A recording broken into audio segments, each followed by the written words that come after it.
दोस्तों, जब भी हम इस दुनिया के 7 अजूबों के बारे में सुनते हैं तो हम सबके दिमाग में दुनिया की सबसे खूबसूरत इमारतों में से एक यानी कि ताजमहल का चित्र उभर कर आ जाता है। ताजमहल को मुगल सम्राट शाहजहां द्वारा बनवाया गया था। शाहजहां ने 7 शादियां की थी और ताजमहल का निर्माण उसने अपनी चौथी बेगम मुमताज की याद में करवाया था। और शायद इसी वजह से आज इसे पूरी दुनिया में प्रेमी जोड़ों द्वारा प्यार की अद्भुत मिसाल के तौर पर देखा जाता है। दोस्तों, इस वीडियो में हमने ताजमहल के बारे में 15 ऐसे अमेजिंग फैक्ट्स के बारे में बताया है जिन्हें बहुत ही कम लोग जानते हैं। दोस्तों, हजारों टूरिस्ट जो कि ताजमहल देखने आते हैं वो ये नहीं जानते हैं कि जो वो सामने देख रहे हैं वो ताजमहल का पिछला हिस्सा है और जो शाही दरवाजा है वो नदी के किनारे दूसरी तरफ है। आज ज्यादातर टूरिस्ट ताजमहल को वैसा नहीं देख पाते हैं जैसा कि शाहजहां चाहते थे। दोस्तों, मुगल काल में ताजमहल तक पहुंचने के लिए नदी ही एक मुख्य रास्ता थी। बादशाह और शाही मेहमान नाव पर बैठकर आते थे और नदी के पास में एक चबूतरा हुआ करता था। ये नदी बढ़ती गई और वो चबूतरा बहुत पहले ही नष्ट हो गया। बादशाह और उनके मेहमान उसी चबूतरे से ताज आया करते थे।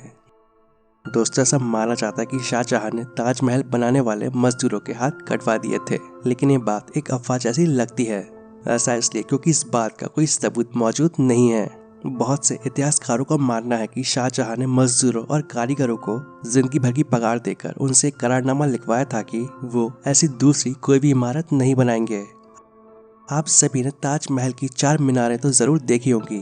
ताजमहल की जो 4 मीनारें हैं वो बिल्कुल सीधी नहीं खड़ी हैं, बल्कि ये चारों मीनारें बाहर की तरफ हल्की सी झुकी हुई हैं और इन्हें ऐसा ही बनाया गया था। ऐसा इसलिए अगर भूकंप जैसे कोई आपदा आती है और ये गिरती है तो ये बाहर की तरफ गिरे और जो मुख्य मकबरा है उसे कोई नुकसान ना पहुंचे।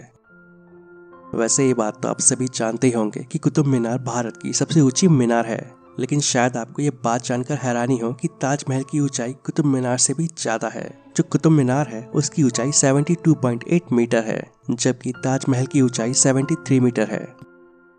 जिस समय शाहजहां बादशाह बने वो मुगल सल्तनत का सबसे सुनहरा दौर था, या यूं कहे कि शाहजहां का जमाना मुगल हुकूमत की पसंद के जैसा था। उस समय चारों तरफ अमन और खुशहाली थी और प्रजा के लिए बादशाह का हुक्म ही सबसे ऊंचा होता था और बादशाह को बड़ी बड़ी इमारतें बनवाने का शौक था।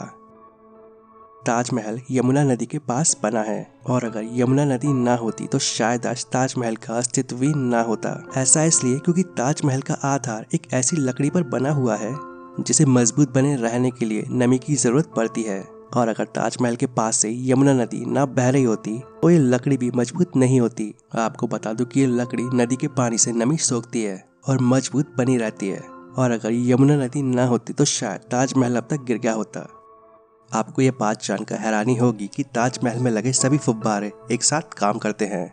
दरअसल हर फुब्बारे के नीचे एक टंकी लगी हुई है जो कि एक ही समय भरती है और दबाव बनने पर पानी ऊपर की तरफ फेंकती है, और ये सारे के सारे फुब्बारे बिना मशीन और मोटर के पानी फेंकते हैं। दोस्तों, second world war, Bharat Pakistan युद्ध और 9/11 हमलों के बाद भारतीय पुरातत्व सर्वेक्षण विभाग ने ताजमहल के चारों ओर बांस का घेरा बनाकर उसे हरे रंग की चादर से ढक दिया था, जिससे कि ताजमहल दुश्मन की नजरों से बचा रहे और इस पर हमला ना किया जा सके। दोस्तों, ताजमहल की कलाकृति में 28 तरह के नायाब पत्थरों को लगाया गया था जो कि किसी की भी आंखों को चौंधिया सकते थे, और ये पत्थर चीन, श्रीलंका और तिब्बत जैसे देशों से मंगवाए गए थे। लेकिन जब अंग्रेज भारत आए थे तो उन्होंने इन पत्थरों को निकाल लिया था। दोस्तों, 1632 में ताजमहल को बनाने में करीब 2 करोड़ रुपए खर्च हुए थे, लेकिन अगर आज ताजमहल बनाया जाए तो उसे बनाने में करीब 6,800 करोड़ रुपए खर्च होंगे। शाहजहां का भी एक सपना था कि वो अपने लिए काला ताजमहल बनवाए, लेकिन उसके बेटे यानी कि औरंगजेब के द्वारा उसे कैद किए जाने की वजह से वो ये अपना सपना पूरा नहीं कर पाया। दोस्तों, ताजमहल के साथ पहली सेल्फी जॉर्ज हैरिसन नामक व्यक्ति ने ली थी, और इस सेल्फी को उस समय लिया गया था जब सेल्फी का दौर ही नहीं था। दोस्तों, ताजमहल का रंग बदलता हुआ सा दिखाई देता है और दिन के अलग अलग समय के हिसाब से इसका रंग बदलता है। जैसे कि सुबह के समय ये गुलाबी दिखाई देता है और शाम के समय दूधिया सफेद, और चांदनी रात में इसका रंग सुनहरा दिखाई देता है। ताजमहल को देखने के लिए एक दिन में 12,000 से ज्यादा सैलानी आते हैं, और इतने सैलानी पूरी दुनिया में किसी भी इमारत को देखने नहीं आते हैं। दोस्तों, 1857 की क्रांति के दौरान अंग्रेजों ने ताजमहल को काफी नुकसान पहुंचाया था। उन्होंने लैपिस लैशली जैसे कई बेशकीमती रत्नों को ताजमहल की दीवारों से खोदकर निकाल लिया था। 1989 में एक भारतीय लेखक P.N. ओक ने एक किताब लिखी थी और जिसका नाम था ताजमहल द ट्रू स्टोरी। इस किताब में उन्होंने कई तर्कों के साथ ये दावा किया था कि ताजमहल मकबरा बनने से पहले एक शिव मंदिर था और जिसका नाम तेजो महालय था। और सन 2000 में पीएन ओक ने अपनी बात को सिद्ध करने के लिए ताज की साइट खोदने के लिए सुप्रीम कोर्ट को अर्जी दी थी, लेकिन इसे सुप्रीम कोर्ट ने रद्द कर दिया था। और आर्कियोलॉजिकल सर्वे ऑफ इंडिया के मुताबिक ताजमहल पहले एक शिव मंदिर था, इस बात के कोई प्रमाण नहीं है, बल्कि शाहजहां ने ताजमहल को बनवाया था, इस बात के प्रमाण इतिहास के पन्नों में मिलते हैं।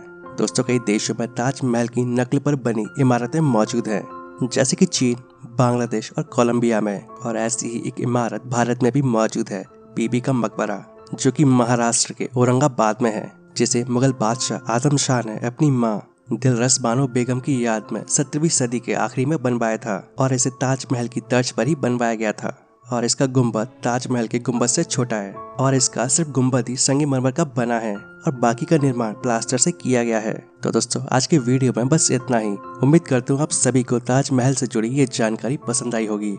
तो अगर आपको ये वीडियो पसंद आए तो इस वीडियो को लाइक एंड शेयर जरूर करें और ऐसे इन्फॉर्मेटिव वीडियोस आगे भी देखने के लिए इस चैनल को सब्सक्राइब कर लें। तो मिलते हैं नेक्स्ट वीडियो में। जय हिंद।